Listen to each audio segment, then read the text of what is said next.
사법 리스크 위기에 몰린 두 남자, 이재명, 문재인.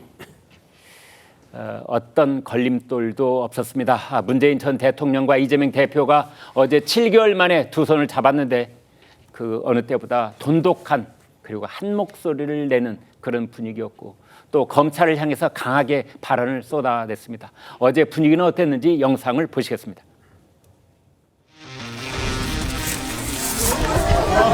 이재명 대표님 오셨고, 자, 박수로 환영해 주세요. 예.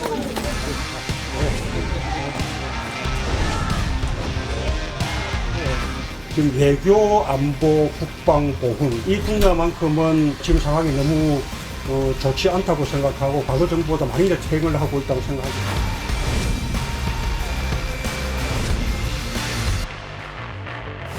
이재명 대표가 여사님과 대통령의 가족에 대해서 지금 현 정부가 하고 있는 작태는 도저히 이해가 되지 않는 정치 탄압이고 한 줌의 지지 세력을 결집하기 위한 수단 아니냐. 문재인 대통령께서는 당에게 고맙게 생각한다. 당당하게 강하게 임하겠다. 이런 말씀을 하셨고 두 분이 검찰의 수사가 흉기가 되고 정치보복의 수단으로 되고 있는 이 현실에 대해서 같이 개탄을 하고 공감을 하셨습니다. 7개월 만에 만나서 40분간 여러 얘기가 오갔다고 하는데요.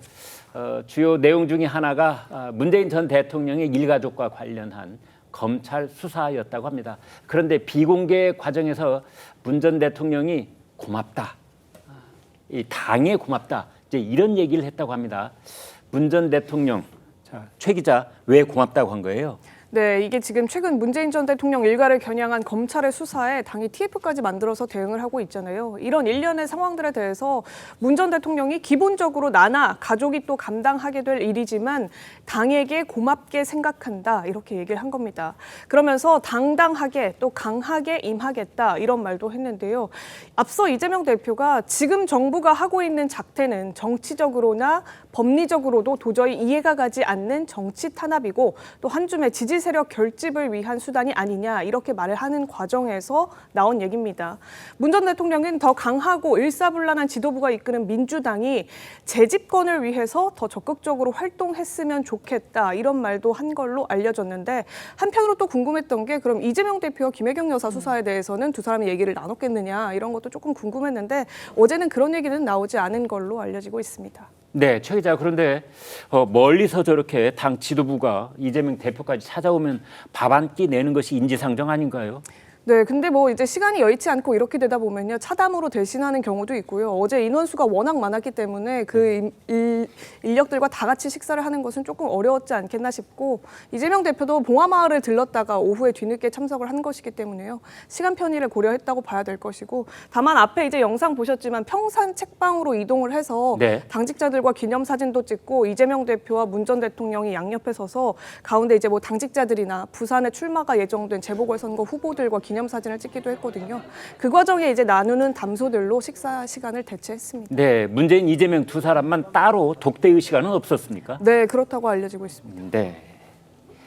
문 전 대통령은 검찰 수사와 관련해서 민주당 차원의 대응에 고맙다 이렇게 표현을 하면서 검찰 수사에 당당하게 임하겠다. 이제 우리 가족들이 이제 이런 주어가 거기에 있는 겁니다. 이재명 대표도 당 차원의 대응을 약속을 하면서 검찰의 수사가 흉기가 되고 있다. 정치 보복 수단화되고 있다. 뭐 이런 목소리를 냈습니다. 두 사람 어디까지가 진심일까요? 두 사람의 이번 만남을 두고 전략적 연대, 뭐 5월 동주 이런 말이 있는데 최 국장님, 5월 동주 맞습니까? 이재명 대표는 10월 위기를 지금 한 달여 앞두고 있는 거죠. 네. 10월에 이제 선거법 재판 허위사실 유포 부분하고 네. 그 다음에 이제 위증교사 부분에 관한 1심 선고가 10월 말이나 아니면 늦어도 11월 초까지는 나올 것으로 예상이 되거든요. 네. 그 전망이 법조계의 일반적인 전망은 그렇게 밝지가 않아요. 네. 그렇기 때문에 10월 위기 얘기를 이제 언론에서 하지 않을 수가 없는 것이고 당장 문재인 전 대통령은 그 본인의 뇌물 혐의에 대한 수사가 진행 중 아닙니까? 네. 그러니까 지금 이제 문 전 대통령이 당당하게 임하겠다 이렇게 얘기를 하지만 그렇게 되면 이제 검찰이 사실은 이번 추석 연휴가 지나면 아마 그 소환을 하거나 어떤 형식으로든 조사에 나설 가능성이 대단히 높아요. 네. 그러니까 두 사람 다 사실은 그 위기라고 볼 수가 있는 거죠. 네. 그래서 이제 저기에서 그 두 사람의 공동의 적은 검찰 아닙니까? 네. 그러다 보니까 이제 검찰을 향한 공격이 나오는 거고 윤석열 정부를 향해서 또 이런저런 이제 공격의 그 말들을 쏟아낼 수밖에 없는 지금 이 상황이 그렇다. 이렇게 말씀을 드릴 수가 있겠고 그러면 5월 동주 얘기를 하셨는데 그러면 이게 앞으로도 계속 이런 식의 동맹 관계로 갈 것이냐? 네. 저는 그렇다고 보지 않아요. 네. 왜냐하면 당장 이재명 대표의 10월 위기가 현실화되면 네. 강성 지지층을 제외하고서는 동요를 할 가능성이 대단히 높죠. 네. 근데 그 동요의 반대편에는 친문이 있을 수밖에 없어요. 아. 어차피 민주당 내에 친명 빼면 그다음에 친문 아니면 비명계죠. 네. 그 중에 이제 가장 큰 그 부분을 차지하고 있는 게 친문이기 때문에 네. 그 친문이면 뭐 중심 세력이 문재인 전 대통령과 아니면 12월 초쯤에 귀국을 갈 것으로 예상되는 뭐 김경수 전 경남지사 네. 이렇게 있기 때문에 이 그 두 사람의 어떤 이 동맹 관계는 네. 결국은 10월 위기가 지나고 12월 초에 김경수 전 경남지사 귀국하고 이렇게 하다 보면 이 동맹 관계는 깨질 수밖에 없는 것 아니냐. 연말 이전에 깨질 수 있다. 예를 그렇죠. 들면 그렇게 말이죠. 깨질 수밖에 없는 것 아니냐. 네. 아마 그런 전망이 가장 현실화될 가능성이 높다. 이렇게 봅니다. 네. 김 대변인께요. 그런데 네. 오늘 아침에 많은 신문들이 제목으로 뽑은 것은 네. 이제 문재인 전 대통령이 이재명 대표한테 재집권을 준비하라. 네. 이거 듣기 참 얼마나 좋았을까요? 네. 근데 우리가 모든 정치권의 만남을 보면 네. 찾아온 손님에게는 덕담을 해주기 마련입니다. 아, 예. 그래서 뭐 제가 볼 때는 우리 최병묵 편집장님도 말씀을 해주셨지만 그게 얼마나 어떤 진정성이나 어떤 깊이를 가지고 한 얘기인지는 저는 잘 모르겠고요. 네. 기본적으로 지금 민주당이 최지원 기자가 얘기한 것처럼 어떤 그 TF도 꾸려서 어느 정도 방어에도 나서주고 있고 이러기 때문에 감사의 표시에 겸해서 덕담을 해준 것이다. 이 정도로 보는 것이 저는 맞지 않을까 이런 생각이 듭니다. 그래서 아까 그 차 마시는 사진을 보니까요. 양쪽 인원 다 합하면은 네. 뭐 한 20명 가까이가 양쪽에 앉아 있던데 말이죠.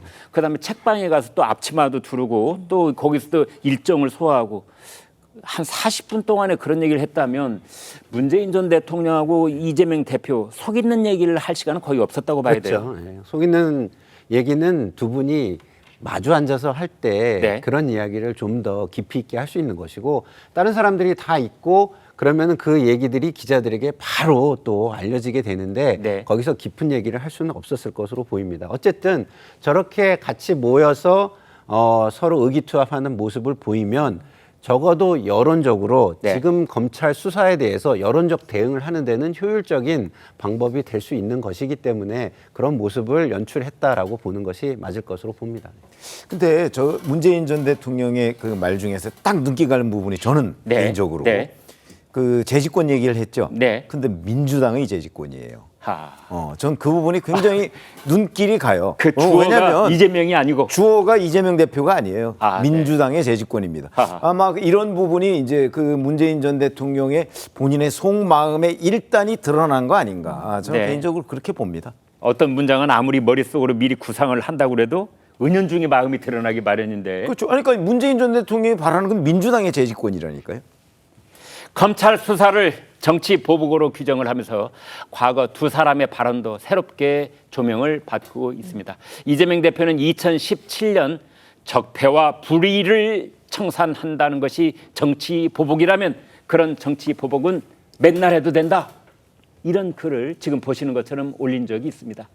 문재인 전 대통령도 범죄 행위를 했다면 수사를 받아야 한다. 뭐 이렇게 말한 적이 있기 때문입니다. 문 전 대통령의 과거 목소리를 직접 들어보시겠습니다. 법 앞에는 만연히 평등합니다. 성역이 있을 수 없습니다.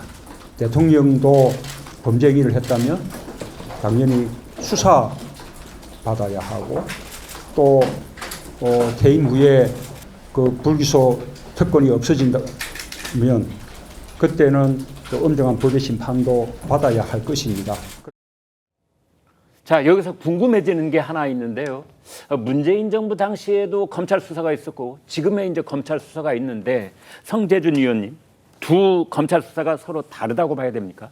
대통령의 재직 중간에도 뭔가 범죄 혐의가 있다면 당연히 수사를 해야 되는 것이고 네. 심지어 퇴임 후에도 불기소 특권이 없어지게 되면 그때도 마찬가지로 당당하게 수사에 임해야 된다라고 본인이 지금 얘기하고 계시잖아요. 근데 네. 그 부분에 대해서 뭔가 지금 당당하게 수사를 임하고 있다? 제가 보기엔 그렇지 않거든요. 오히려 민주당이 지금 보여주고 있는 모든 지금 사법 질서를 방해하는 그 행위에 대해 가지고 고맙다라는 식으로 지금 얘기가 나오는 게 문재인 전 대통령의 모습 아닙니까? 그거에 대해서 과연 어떤 분들이 저거를 당당하게 수사 임한다고 보실까? 내로남불의 전형이라고 보시지 않을까 싶은데요. 이재명 대표 같은 경우도 마찬가지입니다. 성남시장이었을 때 했던 얘기가 뭐였습니까? 어떤 그 적폐에 대해 가지고 정치 적폐에 대해 가지고 수사를 하는 거 그게 정치 보복이라고 한다면 그런 식의 보복은 매일 해도 된다라고 강조하셨거든요. 매일 하라 그래서 매일 하려고 했더니만 반응한 또 나온 건 뭡니까? 그거에 대해서 매일 뭔가 수사를 정당하게 받는 모습이 아니라 국민들이 느끼시기에는 매일 그냥 탄핵만 지금 하고 있는 그런 느낌을 받고 계시거든요. 그렇기 때문에 지금의 정치가 그때는 맞고 지금은 틀리다? 그게 아닌 것이죠. 그때도 맞았고 지금도 맞는 겁니다. 검찰의 수사라고 하는 것은 법치라고 하는 것은 원래 그런 것이죠. 적어도 어떤 법과 원칙에 대해서만큼은 대한민국의 사법 질서에 대해 가지고 정치적인 유불리에 따라 가지고 자꾸 이렇게 재단하는 일만큼은 없어져야 된다고 저는 봅니다. 네.